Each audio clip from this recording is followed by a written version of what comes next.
set to be able to go. And we'll see who comes up on top for the dubs position and able to keep that performance into singles. So that'll be a great taste and see how that will all shape up in just a little bit.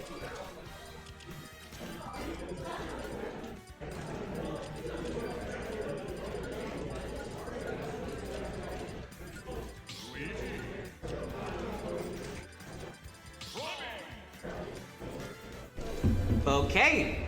Oh yes, now I remember. Literally just like flashed back on me. So it seems as if these two teams are going to be playing, DaNeel and Neely are going to be playing Bowser Jr. and Villager.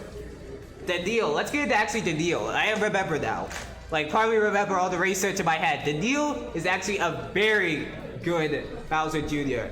with regards to a lot of the performances. I actually just remembered this. So we'll be getting into this team. So DaNeel plays Bowser Jr. Really good Wi-Fi results as well as really solid Bowser Jr. as well with regards to not just online, but also offline. A 97th out of like 1,000 at MobileCon 2019. 9th at last year's Blast Off. 2nd at a big local at God Fencing. Really good performances on the map. So we have to see how this performance goes into. And then we get into Neely. Neely is also a very good village as well, with some pretty good wins, such as one of Alabama's best, Kip, and some other really good players from Alabama too.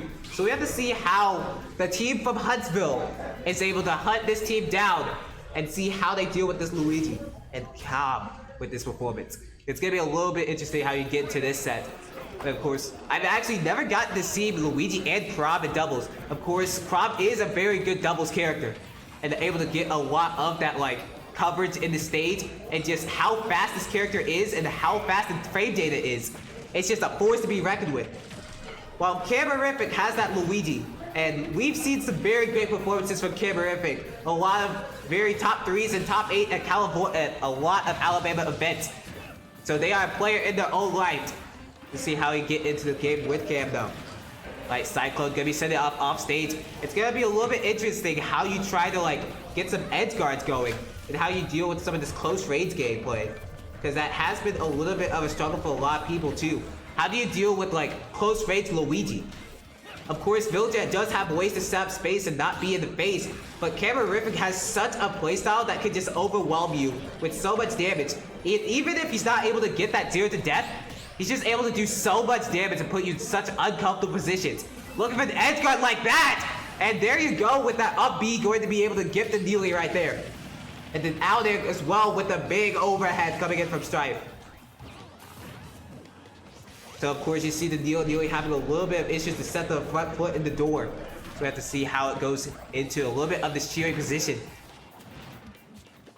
Alright, nice there, trying to get some edge guards. I'm loving this edge guard coming in from a lot of game, but that air dodge from Camorific gonna be coming the clutch there. I like the way to hold that stage, but it might have to come into Strife able to like team coordinate. And of course, it does seem as if Strife has had a little bit of issues with getting damage in position, and Camorific has done a really good job at holding onto his stock. However, if Strife is the first one to go down, like that, it might set up into a very tricky position for blue team. And Neely are able to like work this position a lot better. Able to separate the two. Strife able to try to at least get some areas of percentage. And Cam's just done such a good job at holding the stocks. And it hasn't even been as if like Camorific has just been like, you know, not approaching. He's always been like a lot of times like getting combos in his face. It's just the fact that this team has had so many issues to get the final stock off of Cam, and Cam has just been able to like take their stocks off even when they've been able to try and edge guard them. And it's just been so hard for this team to get the front of the door. Finally taking the first stock off of Cam. But with this lead, it's just been so dominant for blue team. Alright, getting a combo going. Yes, trying to at least interrupt the 0 to death from happening. But with so much damage on the map, an up B from Camorific off of down throw will do the dagger into DaNeel.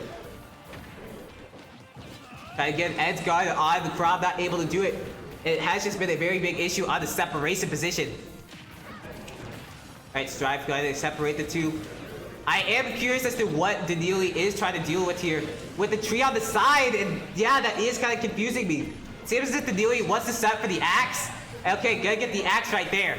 But it does seem as if like that loss on the stock probably could have been better if you were able to just hold that stage off a little bit better. But now back to a little bit of an even game. And because of just how Strife has been the main one to die, it's just been a actual tricky position for blue team here. If Camorific actually loses the stock right here, this is huge for yellow team. Because Strife has kind of been the one to take the backseat. However, Strife able to at least get that F tilt on the side, be able to get that stock off too. Alright, this is actually a really good position right there. Strife is actually in such a good position with ledge trapping. And able to just hold off center stage. And because he's able to hold down center stage, he's able to like hold off a lot of those positions. And he's just able to ledge trap so well while not giving any opponents room to work. And that's just such good coordination coming in from blue team. Camorific able to close that off with the up smash. And that'll be how we get into this game. Taking that one with a dominant 2 stock.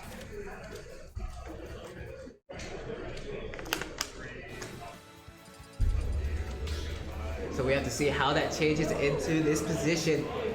Of course, Camorific and Strife have just done a really good job of coordination. And it does seem as if like both of them have characters that can put overwhelming presence. Whether that's with, you know, Luigi with those like combos, whether that's Chrom with a lot of those ledge trapping and sword swings and advantage positions. And we've seen in Alabama how Chrom can like very dominate in advantage. I mean, Murph, probably one of the best at catching landings and a lot of positions like that. Moppin, although doesn't play Chrom, plays a little bit of Roy along with Pyramithra. Just a lot of those fast sword characters can not just cover stage, but cover the air and cover so many areas in which you have struggles. So both of these characters, Villager and Bowser Jr., having issues with like dealing with both of these characters, how can you find your way around a lot of these hitboxes and a lot of disadvantage to get yourself grounded and get yourself in a lot more comfortable position? So they're going to be taking it to Battlefield with this stage. I do find this a little bit interesting because Chrom is able to get so many strings and positions to like be able to keep you in the air. And Luigi also loves this stage as well. I mean, we think of players such as like Elegant, who like are very comfortable with the Battlefield pick, even if it's like not their like best stage in the top 2. And have to see how some of this will change up. And let's see what DaNeel and Neely's game plan is. That jab there is gonna work against DaNeel very hard there. Try to get that down throw into the Cyclone there. And that was just good awareness from Strife to see that big area of end lag and then just say, sayonara, and get your ass out of there. Try to get a little bit of a scary situation too. Forward smash not able to close in Camorific. I like that reaction from DaNeel to at least get an edge guard. Camorific gonna save their jump, but not able to recover. He's not able to recover right there. Like a little bit of an issue with a lot of those landings. F tilt trying to set yourself off stage. It has been a little bit of an issue for DaNeel and Neely to like find a lot of those openings. But maybe with that axe, maybe with a little bit of some of those like positions, Villager could set up more of those like things on the platforms. So it maybe can work for them. So we have to see how they try to like set this up as a team. Edge guard position, the footstool, that was insanely clutch. Whether that was accidental or not, we don't care. DaNeel will take that and absolutely ride that at the bank. That's a way you get yourself in the front door fight with the first lead of the set.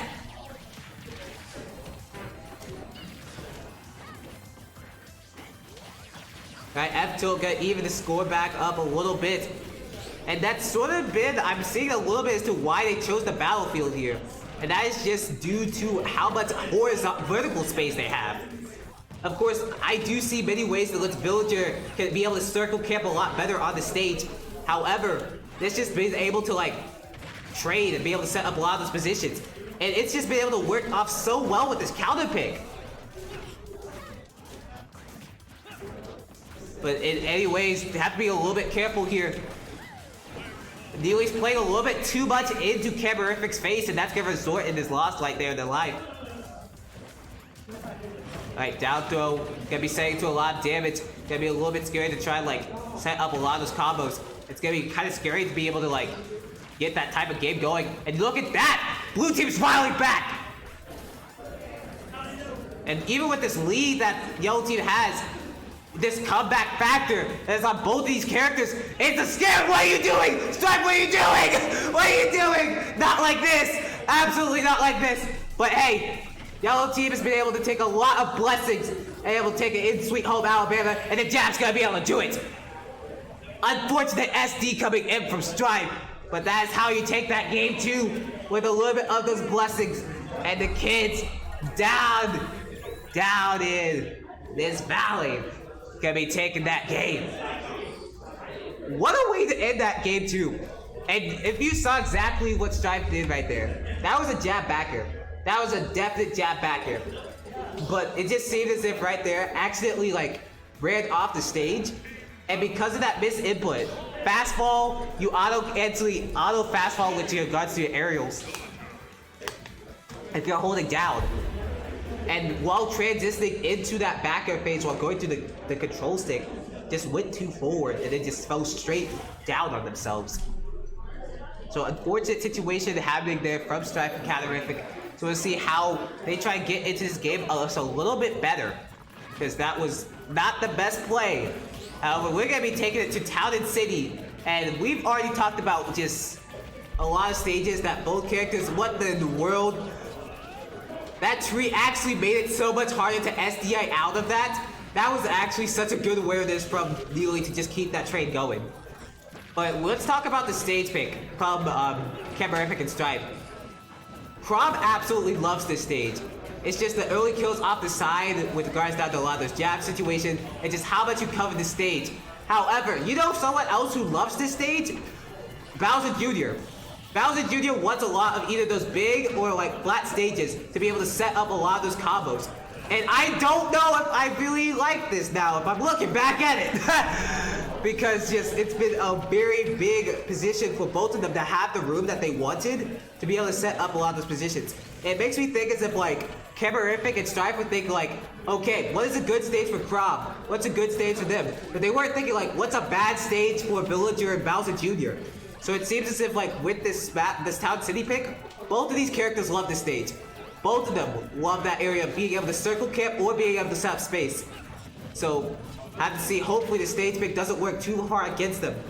And then they inherently counter pick themselves up till gonna be setting yourself off stage. I get into a little bit of combo. I'm able to put up so much of that pressure too.